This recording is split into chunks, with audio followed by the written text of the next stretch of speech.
Your final assignment for Chapter 8 is to create a presentation on the topic of fake news. This video will be an overview of the steps in this process. So the first thing you need to do is to select a topic or a resource from the list below. As I scroll down to this list, we'll see that there are a number of articles with live links, and each one of these deals with some aspect of fake news. So you could choose an article as the basis of the information that you're going to be reporting on. But perhaps you're interested in fact-checking sites, how you can use these sites in order to check news stories that you come across. There's 3 different groupings of these, and so any one of those groupings could also be used as the basis for your presentation. According to the second step in the process, what we need to do now is to enter the title of our choice as the topic in the discussion board forum. So what you're going to do to make sure that you get the title accurate is to come down. If you decide to do a fact-checking group, let's say I'm going to do group 2, I would just simply highlight this, do a control copy or control C, and then go over to the discussion board, find my forum, and then as I start a new entry, I would paste this as the subject line, because only one person per class can have a particular topic. So when you go to paste your topic in, you're going to have to make sure that no one else has already selected it. If they have, then you'll have to go back and make a new selection. Then after you have reserved your topic, and I encourage you to do that right away, then what you want to do is to create a product. You're going to use either PowerPoint, a Word docs, or Prezi as the way that you'll put your information together. Hints for effective presentations can be found in these links right here. So if it's been a while since you've done a PowerPoint, you may want to look through some of these.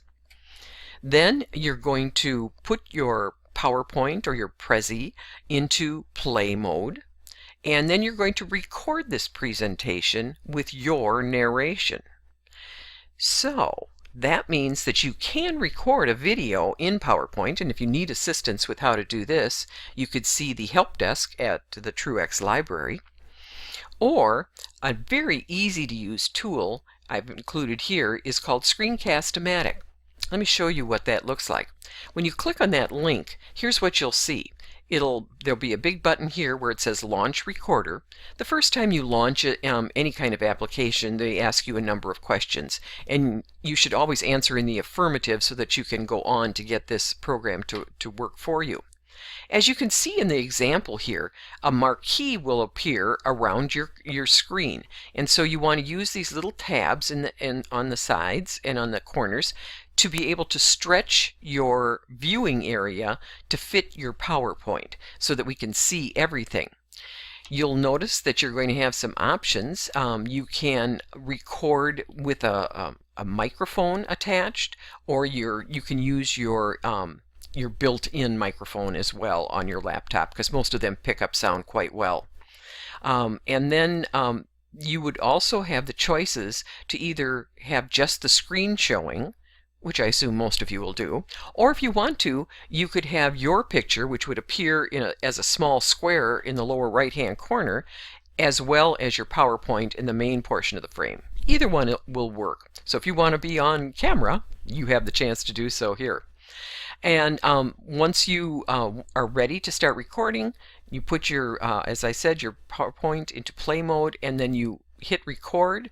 You'll be able to hit record again if you want to pause and then continue.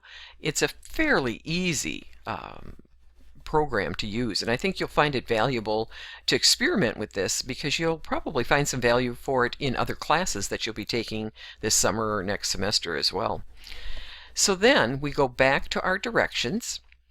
We've recorded our product, and then we're going to go back and post the MP4 into the discussion board entry that we made, and then we're going to test it to make sure that we can hear it, so that we can see it, and so that everybody else in the class will be able to access it that way too. Then there's I also followed up with a brief video that I created. It's about 2.5 minutes on how to use Screencast-O-Matic. And then there's a longer, more detailed piece that I found that's a really good overview. That's an 11-minute presentation on how to use the features of Screencast-O-Matic. Altogether, your presentation should be about 4 minutes in length. It can go up to 6 minutes, but try to hit that 4-minute mark as closely as you can. Make sure that you see your own class's information here, because these due dates will vary depending on whether you're in my online class or in my face-to-face class. And of course, if you have any questions on this, as with any assignment, feel free to send me an email and I'll be able to answer them for you. I hope you find this project to be kind of fun and challenging. It's a different way to present information and share information as well. Good luck to each of you.